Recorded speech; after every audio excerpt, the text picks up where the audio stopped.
Hello and welcome to the History of Africana Philosophy by G.K. Jeffers and Peter Adamson, brought to you with the support of the King's College London Philosophy Department and the LMU in Munich, online at historyofphilosophy.net. Today's episode, Job Openings, the Rise of Africana Professional Philosophy. Welcome to the end of our story, and welcome also to a story that has only just begun. It has always been our intention to recount the historical development of Africana philosophy only up to the end of the 20th century. Distance in time is an indispensable aid to historical perspective, so it seems foolhardy to try to provide judicious coverage of the mere quarter of the 21st century that has passed since then. This final episode, then, will focus on the last 3 decades of the 20th century, and more specifically the growth of Africana philosophy as a professional enterprise in those decades. As we noted in our very first episode, the term itself, Africana philosophy, only came into common usage in the 1990s. So it is only in our current century that we see many professional philosophers claiming Africana philosophy as their specialty. In fact, here's a prediction. If we were writing this not in 2024, but 2124 or 2224, assuming optimistically that there are still humans around that far into the future and that some of them are still willing to listen to podcasts, our telling of the story of Africana philosophy in the 21st century would focus centrally on works by and debates among professional philosophers. This is in sharp contrast to our telling of the story of Africana philosophy in the 20th century, in which only a handful of episodes dealt with professional philosophers. Professional philosophy is thus becoming the center of the action in our current century, and by saying something now about the background for that development, we are setting the stage for a story that is not yet ready to be told. Let's turn our attention first then to Africa itself. Back in episode 15, we discussed the impact of the Belgian missionary Placide Tempels' 1945 book Bantu Philosophy, which stimulated much conversation and controversy with its account of how philosophy could be found in African oral traditions. Among the most important responses was, as we noted, the Rwandan priest and philosopher Alexis Kagame's doctoral thesis, which he titled The Rwandan Bantu Philosophy of Being. Kagame defended this unusual dissertation, written in the form of a dialogue, at the Pontifical Gregorian University in Rome in 1955, and it was published the following year by Belgium's Royal Academy of Colonial Sciences.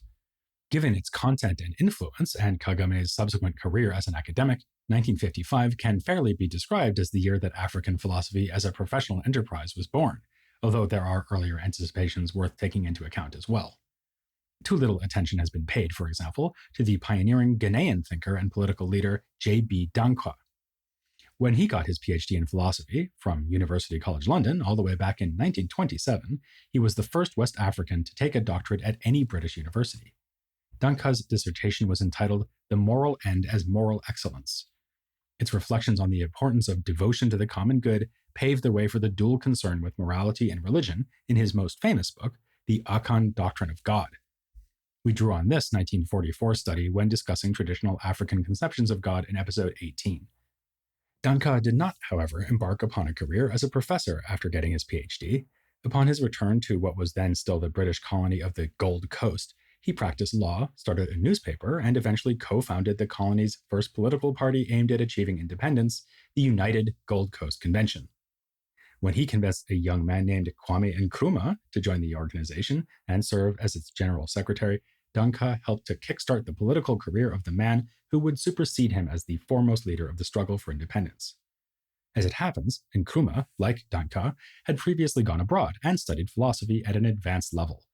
He obtained a master's degree in philosophy from the University of Pennsylvania and worked towards a PhD both there and then at University College London under the supervision of the famous British philosopher A.J. Ayer, though he did not complete the degree at either institution.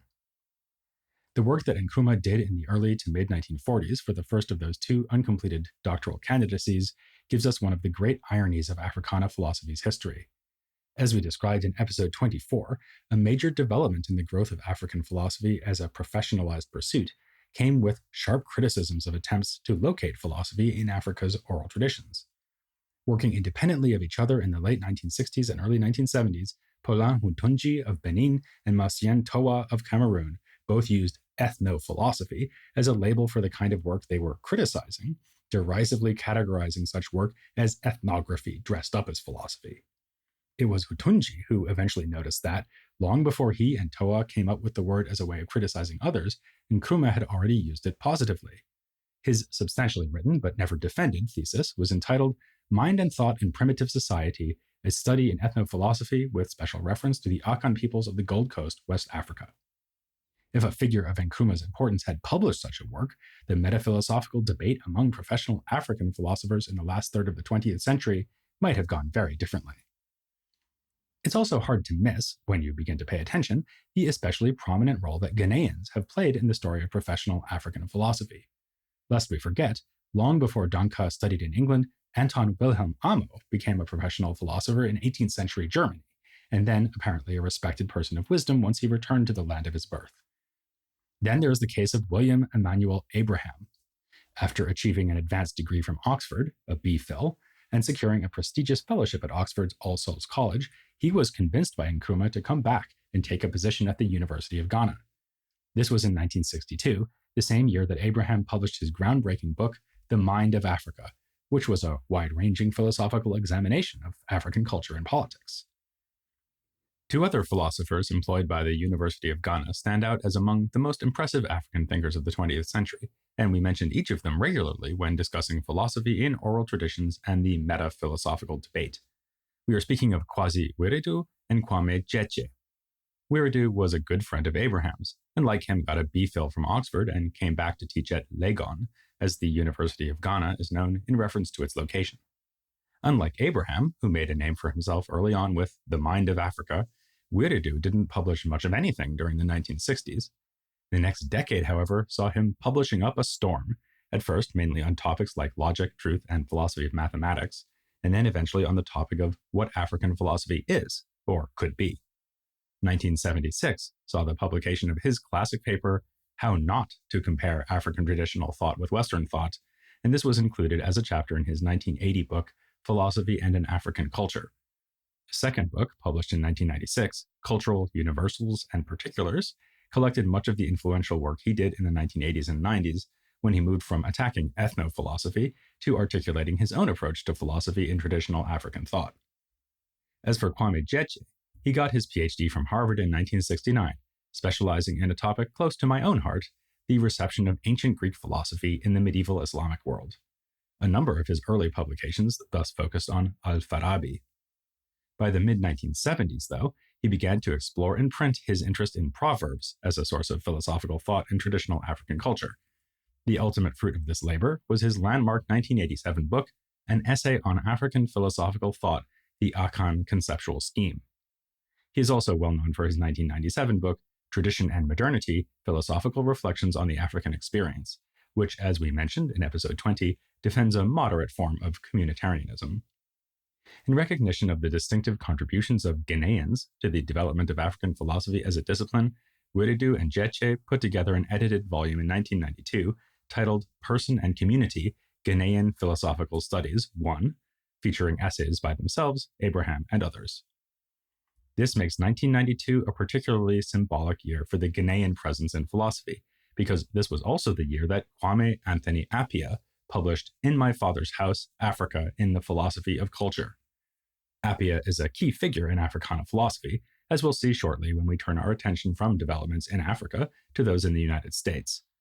First, though, we'd like to point out that if Ghana has been especially productive of philosophers among Anglophone African countries, then Cameroon would be among the countries that stand out on the Francophone side. Marcien Toa is an example we have already mentioned, but he was one of two Cameroonians whose criticisms of ethnophilosophy in the 1960s and 70s influenced the development of the discipline.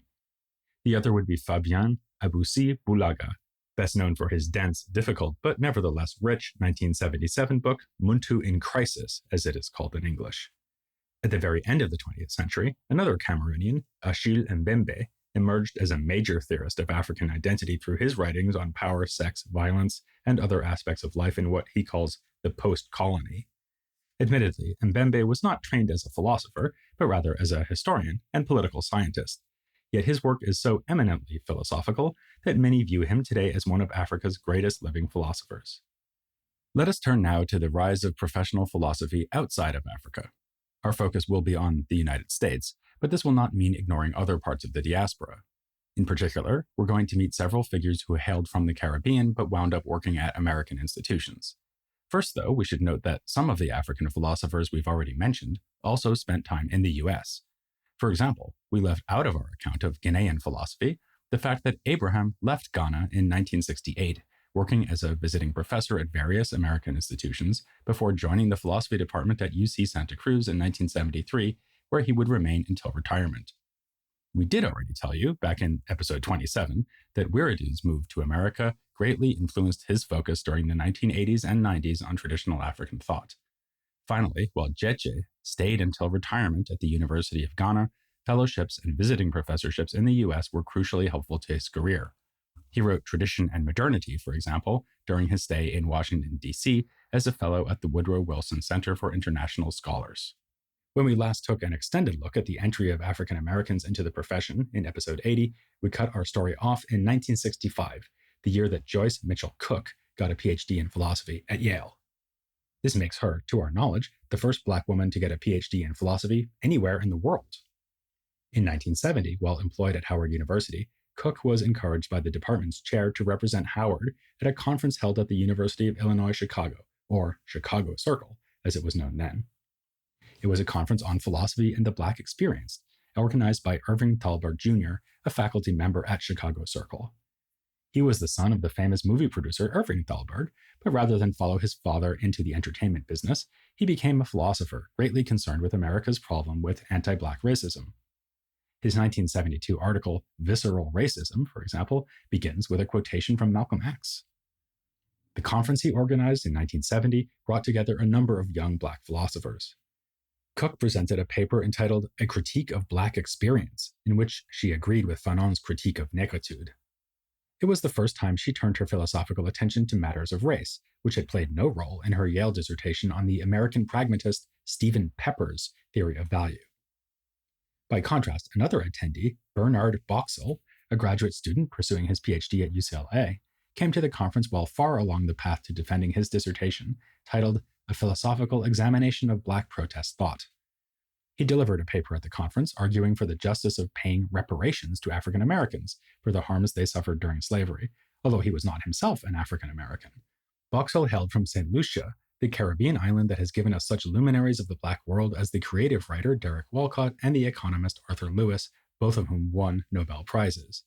Given its small size, this makes St. Lucia the country that has won the most Nobel Prizes per capita, a fact in which St. Lucians can naturally take pride. And they can also pride themselves on Boxall's pioneering role in the development of professional Africana philosophy.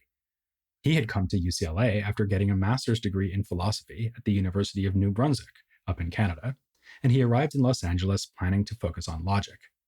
But he turned up in 1965, the year of the Watts riots, and the turmoil of the moment had a huge impact on him, just as it did on Maulana Karenga, who ceased pursuing his doctorate at UCLA in that same year. It's also worth noting that Boxall was a graduate student there at the same time as Molefi Asante. It became clear to Boxall that he had to engage philosophically with the issues of the time. Fortunately, his supervisor, Thomas Hill, a specialist in Kant's moral and political philosophy, who happened to be around the same age as him, encouraged him to explore these interests, while also insisting that he know as much as possible about the history of Western political philosophy. Boxall thus managed to establish himself from the beginning of his career as a professional philosopher working primarily on Black political thought, from his dissertation to his early publications, such as The Morality of Reparation in 1972, the same paper he delivered at the conference. This was certainly a departure from the experiences of older Black philosophers. Boxall was not alone in this new endeavor, as he experienced at the conference in Chicago Circle. Here he met a number of lifelong friends, such as Howard McGarry, then a graduate student at the University of Minnesota. McGarry would eventually write his dissertation on the same subject Boxall presented on, that is, the justice of reparations. As important as this first conference was, nothing testified better to the increasing numbers of Black philosophers and interest in Black philosophy than a pair of conferences held at Tuskegee in 1973 and 1976. Yes, that's right, Tuskegee. Those biased by their understanding of the Du Bois-Washington debate may not have expected this, but it was Tuskegee that stepped up among the historically Black colleges of the time to host further conferences on the topic of philosophy and the Black experience. Many who would become important names in African American philosophy attended one or both events, including the subject of our previous 2 episodes, Cornel West. Along with Boxill, McGarry, and a number of others, West also attended meetings of the New York Society for the Study of Black Philosophy, which were hosted at the home of book publisher Alfred Prettyman, beginning in 1976.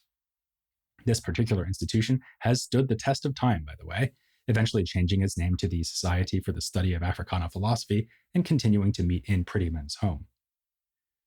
A direct result of the Tuskegee conferences was the first major collection of work in what was then still called Black philosophy, the first of the 2 special issues of the Philosophical Forum that we've had multiple occasions to mention recently. It's instructive to consider how the contents of the 1977 issue prepared the way for what was yet to come. The first 2 articles were decidedly meta-philosophical, West's Philosophy and the Afro-American Experience, which we've already discussed at length, and William R. Jones's The Legitimacy and Necessity of Black Philosophy, Some Preliminary Considerations. These articles attempt to clear conceptual space in which a new tradition can flourish, and, as is explicit in West's choice of the term Afro-American, they are concerned especially with the philosophy that can emerge from the African-American experience. The third article, however, was Jesse McDade's Toward an Ontology of Negritude. McDade was an African-American philosopher, indeed the one tasked with guest editing this special issue, and his contribution is symbolic of the engagement by African-American philosophers of the time with African and Afro-Caribbean ideas. On the flip side, the issue also featured an article titled The Resentment of Injustice, Some Consequences of Institutional Racism by the Nigerian philosopher Ifeanyi Menkiti, a recent philosophy PhD from Harvard. Especially prophetic of future developments in the field was Boxill's contribution, Du Bois and Fanon on Culture, which contrasts Du Bois's Pan-Africanist cultural nationalism with Fanon's critique of the same, and sides ultimately with Du Bois.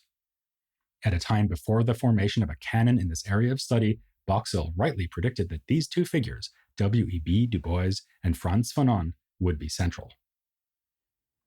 Another philosopher active during this period, who can be said to have predicted their centrality, would be Lucius Outlaw, whose 1972 dissertation begins with a quotation of the double consciousness passage from Du Bois's The Souls of Black Folk, and then, near the dissertation's end, provides an extended discussion of the opening chapter of Fanon's Black Skin, White Masks, in which Fanon addresses the topic of language. Outlaw attended many of the important conferences and meetings we've mentioned from the 1970s. In the next decade, he would step forward to bestow a new name on this developing field, Africana philosophy. As he is recounted in autobiographical writings, Outlaw's story begins in the town of Starkville, Mississippi, where he spent his boyhood in the 1940s and 50s. An only child, he was nurtured by his family and the broader Black community, but also perplexed and frustrated by the contradictions and restrictions of Jim Crow segregation. He left in 1963 to go to Fisk University, Du Bois's alma mater, and just as attending Fisk was a transformative experience for Du Bois in the 1880s, so it was for Outlaw in the 1960s. His time there was deeply marked by the civil rights movement and subsequently the transition to the Black Power movement. He felt the challenge to reshape his consciousness posed by fellow students involved in SNCC, including Nikki Giovanni. During Outlaw's last year at Fisk, the university's annual Spring Arts Festival brought to campus a number of the major literary figures of the time. A particularly powerful reading by Amiri Baraka led Outlaw to approach him afterward and thank him, saying, "I may have entered Fisk as a Negro, but I'll leave a Black man." But while the tenor of the times brought this new investment in radical Blackness, there was also the matter of what he was getting in classrooms. In this regard, one of Outlaw's cherished memories is the anthropology course he took with a Nigerian professor named Chike Onwuachi. Outlaw recalls, "For the very first time in my life, I had to actually sit down and give serious attention and consideration to Africa, to think positively about Africa, about my own relations to Africa and its peoples." Professor Onwuachi made such an impression on Outlaw that he later named one of his sons Chike. Years later, when he received an email from a Canadian student seeking advice about pursuing graduate study with a specialization in Africana philosophy, he delighted in the coincidence that this young man was another diasporic Chike, just like his son. After his time as a student at Fisk, Outlaw spent the late 1960s working towards his PhD at Boston College, producing a dissertation entitled Language and the Transformation of Consciousness, Foundations for a Hermeneutic of Black Culture. He returned to Fisk to teach, and it was while he was employed there that he attended some of these early conferences on Black philosophy, and also made it over to Tanzania for the 6th Pan-African Congress.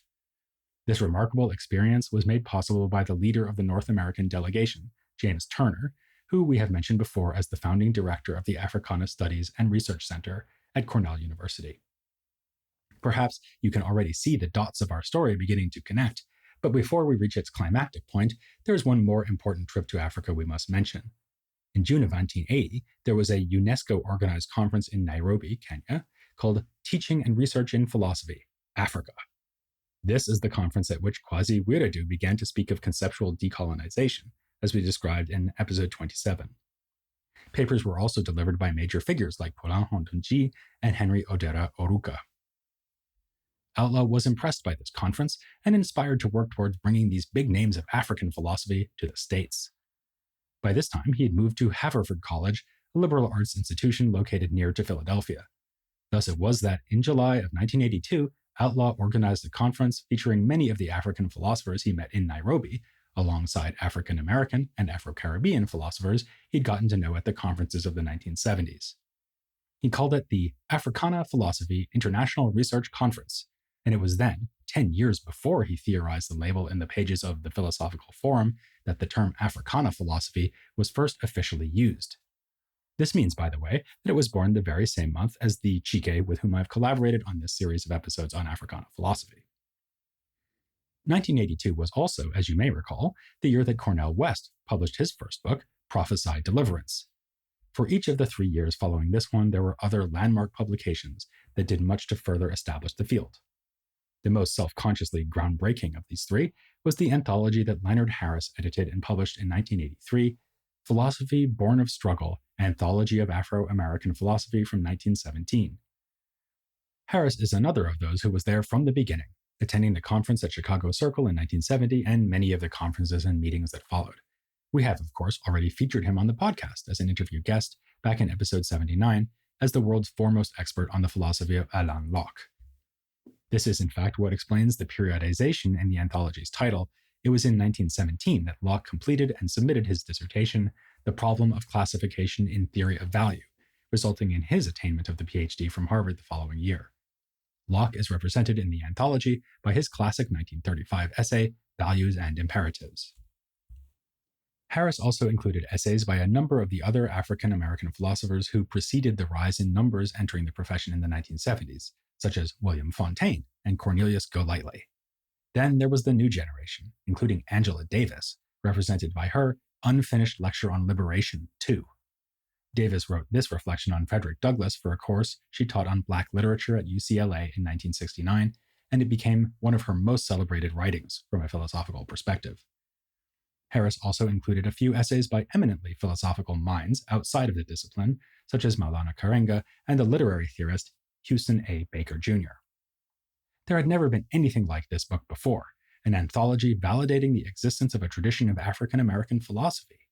Harris struggled mightily to find a publisher before Kendall Hunt said yes.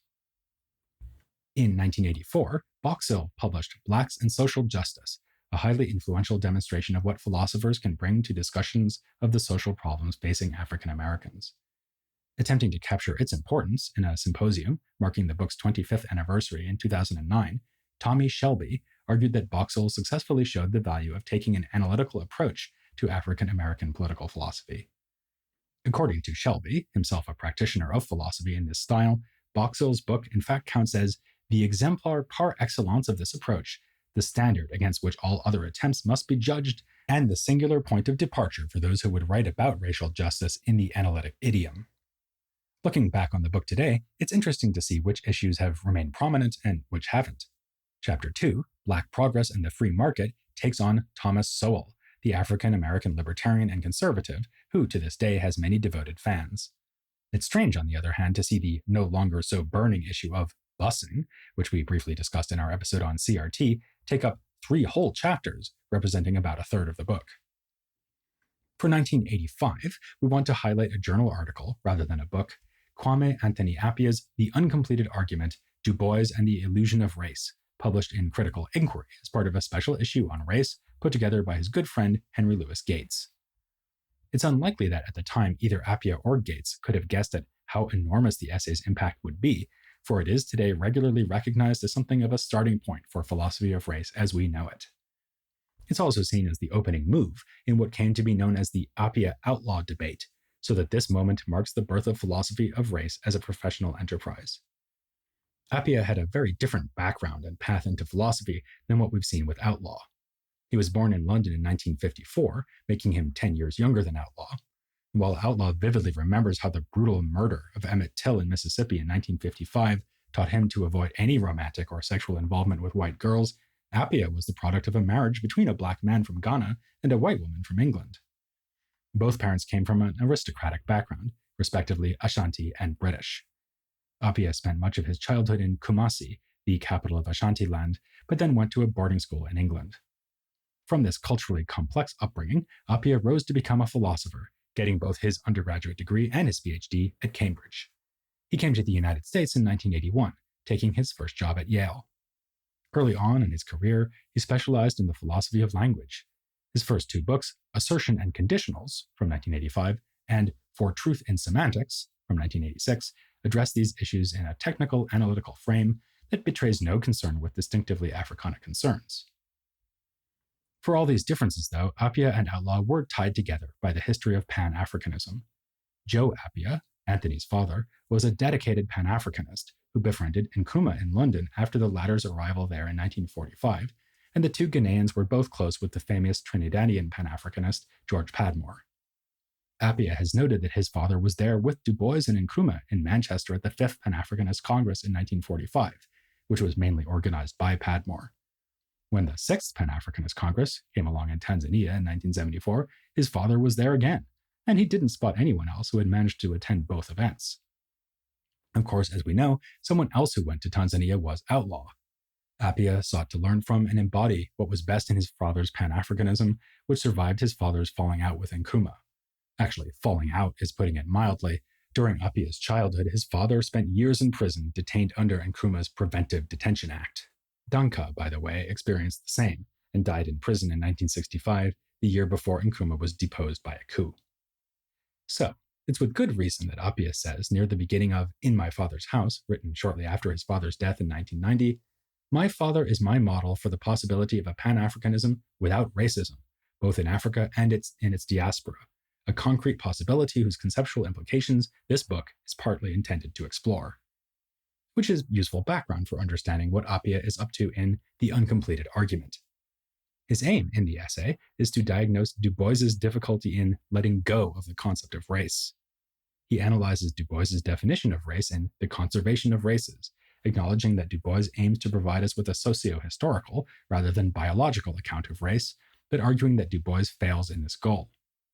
This failure is instructive in his view, for he takes the position that when we acknowledge that races are not biologically real, we are led to the conclusion that the truth is that there are no races, there is nothing in the world that can do all we ask race to do for us. Appia incorporated this argument into In My Father's House, the second chapter of which is a revised version of this essay.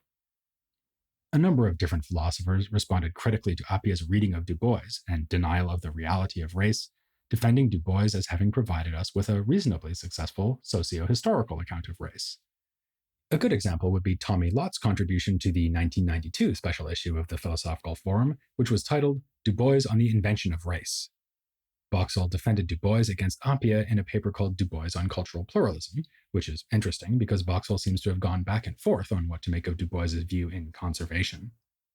While he sided with Du Bois against Fanon in Du Bois and Fanon on Culture, back in the 70s, we find him in the 8th chapter of Blacks and Social Justice, criticizing Du Bois's views on self-segregation and invoking Fanon in positive terms. By the 90s, though, while responding to Appia, he ended up back on Du Bois's side. Outlaw, by contrast, stood as more diametrically opposed to Appia's view than anyone else, precisely because, unlike those other philosophers, he was keen to defend the reality of race as partially a biological matter. That being said, his greatest concern was with social dimensions of Du Bois's notion of race, its political and cultural power. In Against the Grain of Modernity, the Politics of Difference and the Conservation of Race, also published in 1992, Outlaw argued that Appia had overlooked the ways in which Du Bois revealed races to be communities of meaning. Endorsing Du Bois's ideal, Outlaw emphasized our lack of self-sufficiency as human beings and argued that this makes racial identity an important source of meaning worth preserving. He clarified his position this way: for many persons, and I place myself in this group, the continued existence of discernible race and ethnic-based communities of meaning is highly desirable, even if in the very next instant, racism and perverted, invidious ethnocentrism in every form and manifestation would disappear forever. At a conference held in Rutgers in 1994 called Race, Its Meaning and Significance, this difference in view between Appia and Outlaw turned explosive. We get a description of what happened in an interview with Albert Mosley, printed in George Yancey's African American Philosophers 17 Conversations. Mosley is yet another one of the originals who was there at Chicago Circle, and so by the time of this conference at Rutgers, he had known many of the people there for about a quarter of a century. Here's his description of what happened. At the conference, Outlaw was bemoaning the fact that he had to continue to comment on commentaries about his and Appia's differences, and rather offhandedly characterized Appia's position as a form of ethnic cleansing. Given what was happening in Yugoslavia at this time, in terms of ethnic cleansing, Appia was insulted by the analogy and he walked out of the room. I think Outlaw used an inappropriate metaphor, but had not intended his description in the way Appia understood it, and I followed Appia out and said so to him. Afterwards, Outlaw and Appia talked, and I believe clarified their positions to one another, but the passions generated reflect the importance of the issue. Quite a moment. But as we begin to draw our account to a close, it would be a shame to end on a note of discord rather than unity, so let's turn again to the 1992 special issue of the Philosophical Forum. Its first article is by Appia, and it is titled African American Philosophy? That's with a question mark, which is not there to suggest that no such thing exists. To the contrary, Appia is open to the possibility that there is a role for something like ethno-philosophy, not just in the case of African philosophy, but in African American philosophy too. This is followed by an article by Wiredu on the Akan philosophical tradition, and after that comes Outlaw's article, which introduces in print the term Africana philosophy. We can't help but mention the fourth article by Leonard Harris, given its classic title, The Horror of Tradition, or How to Burn Babylon and Build Benin, while reading a preface to a 20-volume suicide note. And for those who don't know, a preface to a 20-volume suicide note is a poem by Amiri Baraka. There are other articles one might discuss in depth here too, like the fascinating readings of Du Bois, Crummell, and Washington in Frank Kirkland's Modernity and Intellectual Life in Black. But we'll content ourselves with flagging the increase in representation of Black women philosophers in this special issue as compared to the first. Where Joyce Mitchell Cook was the only Black woman philosopher in the 1977 special issue, the 1992 issue features Michelle M. Moody Adams, Anita Allen, and Adrienne Piper. Piper is known both as an accomplished professional philosopher and, perhaps even more famously, an accomplished visual artist. The 1977 special issue was never reprinted and is thus currently hard to access, but the 1992 special issue was published some years afterwards as a book titled African American Perspectives and Philosophical Traditions. We can relate to this the story of how other anthologies published during the 1990s increasingly displayed the vitality of Africana philosophy as a disciplinary formation. For example, when the Nigerian philosopher Emmanuel Eze put out African Philosophy, an Anthology, in 1998, he did not use the term Africana in the title, but nevertheless united the continent of Africa with the African diaspora in the anthology's scope, in precisely the way Outlaw's invention of the term recommends. The volume puts figures like Julius Nyerere and Chinua Achebe along figures like Bernard Boxall and Bell Hooks. It also includes Outlaw's essay bringing forth the term.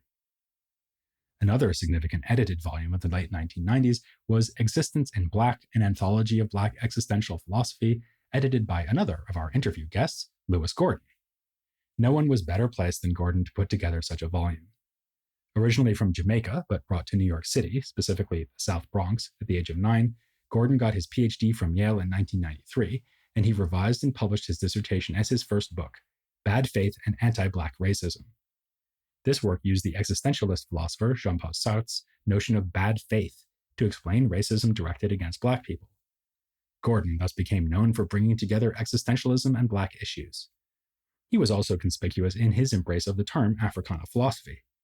It is not in the title of Existence in Black, which collects 21 essays by Black philosophers engaging with existentialist themes, but the book's introduction informs readers We will at times use the term Africana philosophy to describe our philosophical context.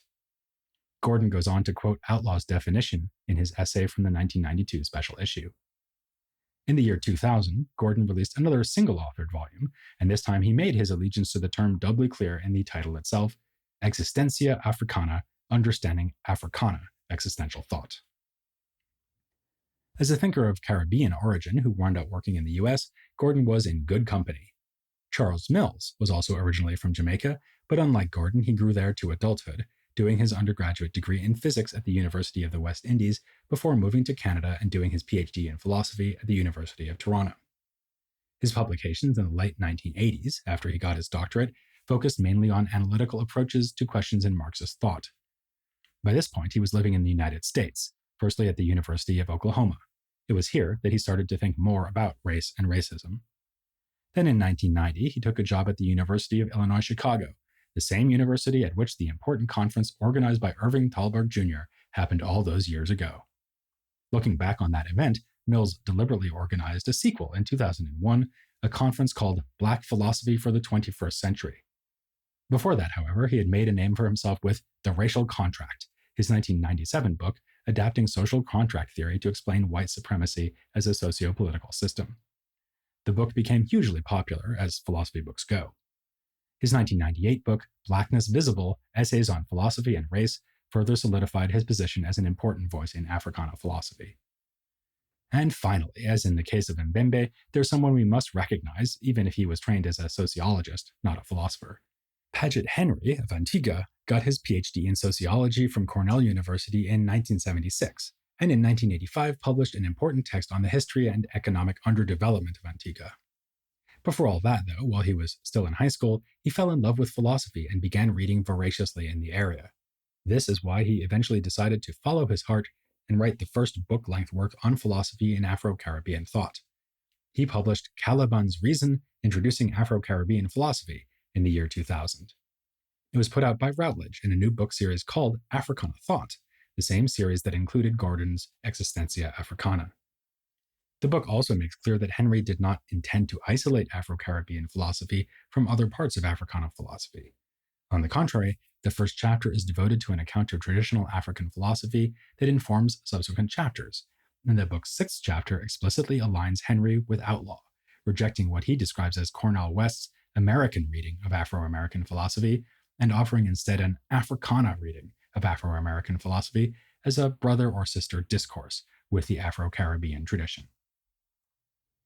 Taking all this together, it's clear that the last decades of the 20th century were a productive and exciting time in Africana philosophy, and the same goes for the almost quarter of a century that have passed since the year 2000. As we've said, we will not be attempting to cover that in the detail it would deserve, but we don't want to leave the topic completely untouched, so it's one of the subjects we'll be addressing in one final episode, which will feature an interview with one of the Chikes who was mentioned this time. You can probably guess which one, but to be absolutely sure, you'll have to tune in to the last installment of The History of Africana Philosophy.